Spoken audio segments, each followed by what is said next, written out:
This is the story of Paul Bolinger, who has been a woodcarver and sculptor for 45 years. One thing Paul carves is the end of a wine barrel or even a large wine cask, if you can find one.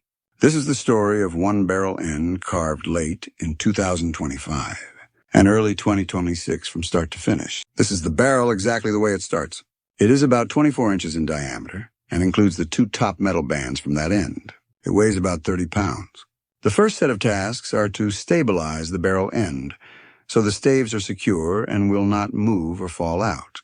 The head itself is already secure. That was done by the cooper when the barrel was built. In order to stabilize the barrel, Paul will drill through the metal bands in a pattern around the head and screw through the metal to pull the staves to the metal. Paul usually does 6 to 8 screws in each of the bands, not duplicating the staves from the top band and the bottom bands. Paul does not do each stave. They are not the same width, so that would result in a non-uniform pattern of screw heads visible the barrel. With the screws in place, the barrel is pretty secure, but not every stave has been secured. In order to make sure every stave is tight, Paul uses metal strapping on the inside of the barrel head and screws every stave in place from the inside so that the entire structure is tight. Here you see the underside, inside, of the barrel head with the metal strapping in place.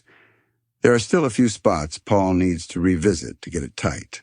Once this is done, Paul will move on to drawing the design on the face of the barrel head.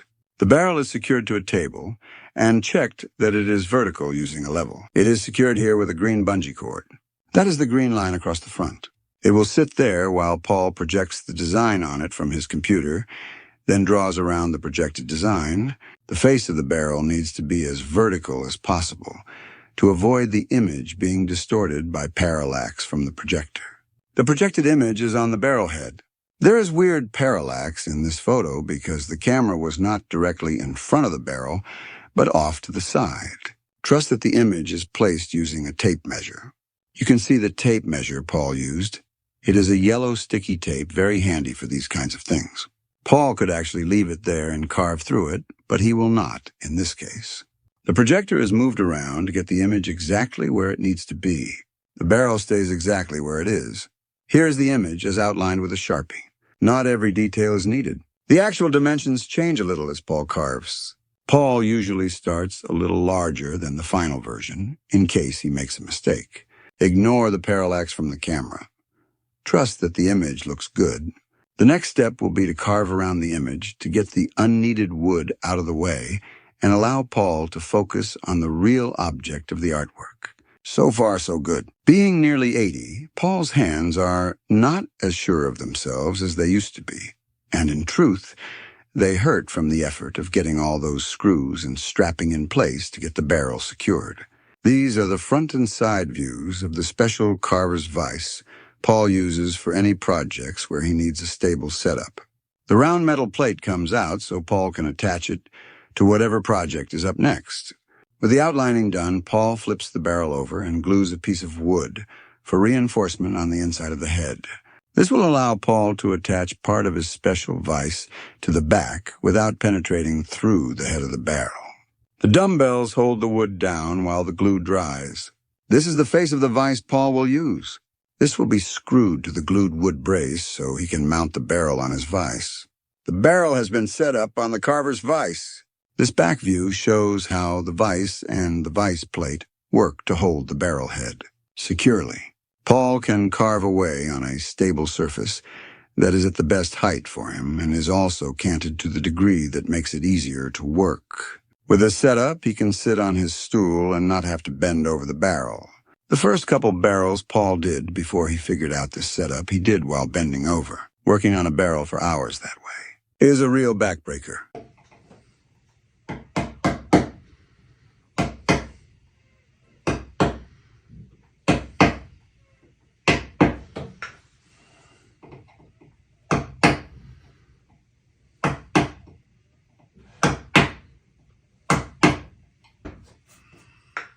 With the barrel secured on the vise, Paul found the exact center and drew vertical and horizontal reference lines. Again, the parallax from the camera angle makes it look like the lines might be off a little, but they are not. With the center and the vertical and horizontal reference lines, Paul has less opportunity to get lost. In case you wondered, the writing on the top of the image was on the barrel, a maker's mark. Using the vertical and horizontal reference lines, Paul drew additional lines to even up the first round of outlining from the projector. Paul added the Jerusalem oil lamp, that is a feature the client wanted, into the image. Then Paul started using a U-gouge to chip away from the outside of the image. So far, the oak is good and solid. It takes several passes to get the extraneous areas outside the design to the depth desired. The wood is tough. The leafy patterns at the sides of the shield are called mantling. Mantle comes from Old French mantle or manteau, meaning cloak or cape. These come from Latin mantellum or mantum, meaning a cloak or covering. So mantling literally means the cloak-like stuff around the shield. It seems like the mantling should be symmetrical, the same on both sides of the shield, but that is not generally true. The mantling can be asymmetrical because of artistic freedom and the fact it is meant to represent fabric blowing in the wind, perhaps fabric that was torn in battle. At this point, Paul has gotten most of the right side through the first pass, so he has spun the barrel around so that he could easily work on what is the left side. This picture shows the barrel upside down. Paul cleared most of the left side through the first pass. It will take 2 passes to get the depth he is looking for. Paul had forgotten how tough oak can be. Paul's tools are ground to the angle best for working on the linden. He uses for most of the work he does. Some of the tools actually dulled on the oak, so he had to stop and regrind them for oak. Linden is usually ground to about 20 degrees, while oak can be close to 30 degrees. It doesn't sound like much, but it really is quite a difference. Paul has started on the face of the shield, carving the Bible, the cross, the Swiss Alps, and the Edelweiss flowers on the Alps. There is still a long way to go because the work slows down when working on the details. Smaller tools yield smaller chips, and that takes time. Quite a bit more carving is done. Paul roughed out the name and blacked it with a Sharpie to see how it would look. He also did a lot on the owl and that area of the barrel. The next step is to sand what has been done to be able to see more clearly where exactly the carving is in the process. Doing the lower banner wording will be difficult because it contains a lot of letters in a smaller area. It may end up wood-burned into the banner instead of carved.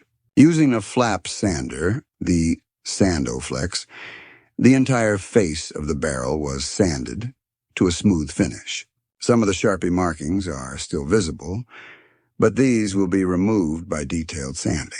The lettering of Fidei et Familiae is yet to be done. It is tricky because of the location near the bottom rim and the small size of the letters. Paul will try to transfer the lettering using graphite tracing paper to get it properly set up. Some wood burning has been accomplished. Some of the mantling has been burned to give a deeper area for the painting to show more emphasis. Eventually, the mantling will be painted 2 colors and shaded for depth. 1 color will go over this wood burning, a technique Paul has used before that produces a beautiful finish. Although difficult to see in this picture, the area around the Jerusalem lamp has been burned also for the same basic reason. 1 more inspection after today, and the barrel will move to painting. Any rough-looking areas will smooth out under the beautiful oil paints and the shading that goes with a great paint job. At this point, Paul and Camille need to look at color schemes. The use of Swiss heraldic coloring will be the first choice. Of course, the customer has the main input, but the artist-painter must do what looks right in the end. Paul never knows how things will turn out, but he has never been dissatisfied with the result. Camille is a painting genius, especially in color selection and in shading and finishing techniques. This shot is the general wine tasting area in the Bolingers' home, but it has been commandeered as a workspace for painting.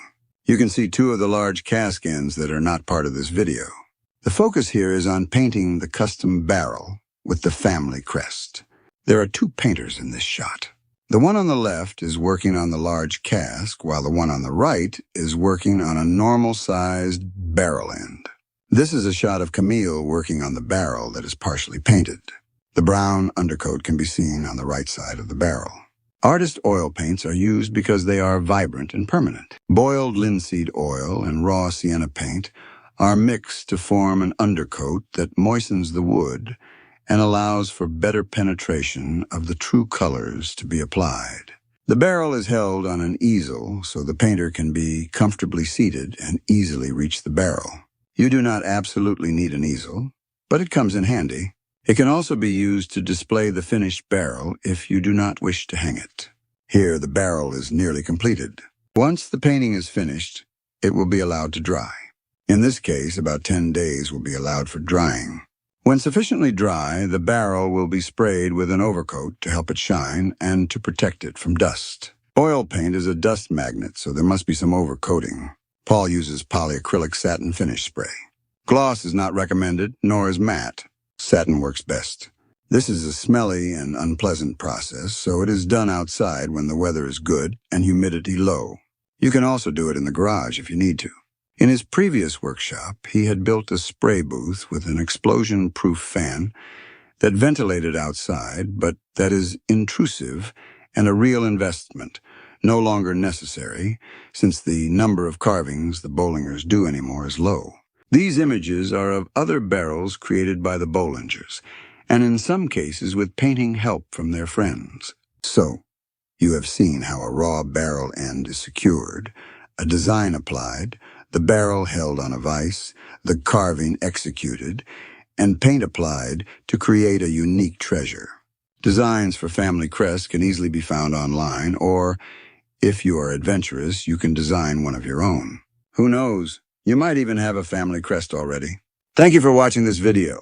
There are many more videos on the Bolingers' YouTube channel.